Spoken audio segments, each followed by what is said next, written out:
Hey guys, I just want to touch on my disagreements with Protestants, particularly an Anglican friend of mine.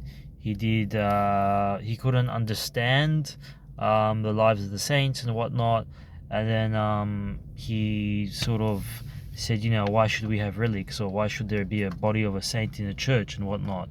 And I said, look, giving an example, I said to him, look, like, you just feel really the presence of God, like in some of these churches in Greece or in many of these Orthodox countries where, you have a saint's body intact. He or she has fought and bled through so many ascetical practices.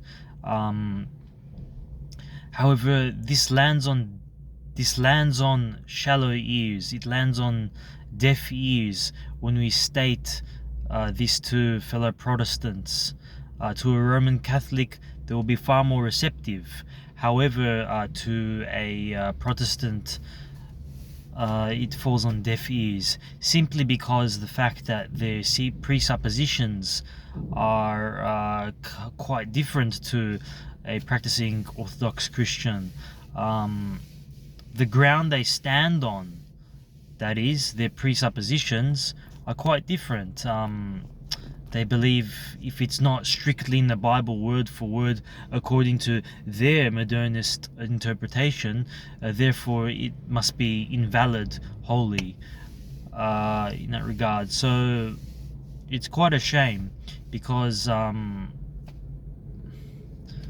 they limit themselves to quite a limited form of a Christian sect.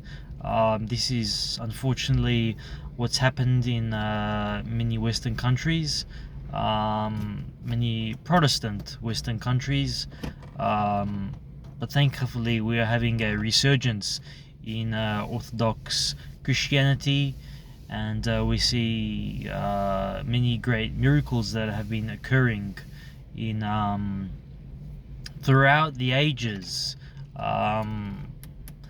Unfortunately, the secluded, overtly rationalistic mind of the Protestant is limited. They don't have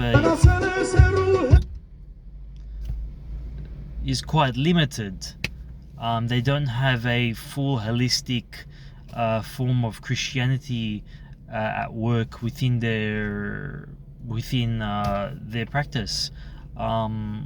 They lack the ascetical practices of the church.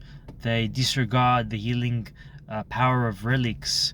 They have thrown out fasting in its various forms that are grounded in Old Testament scripture, and this is quite a shame that they have done this. It's quite to their detriment. However, those who are grounded in false teaching, in heresy, are oftentimes clouded by these limiting beliefs and practices.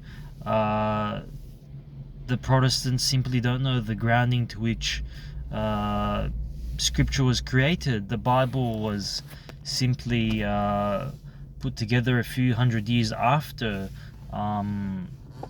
the advent of Christianity. The Bible wasn't always there, so Protestants have to really keep in mind the ground they're standing on.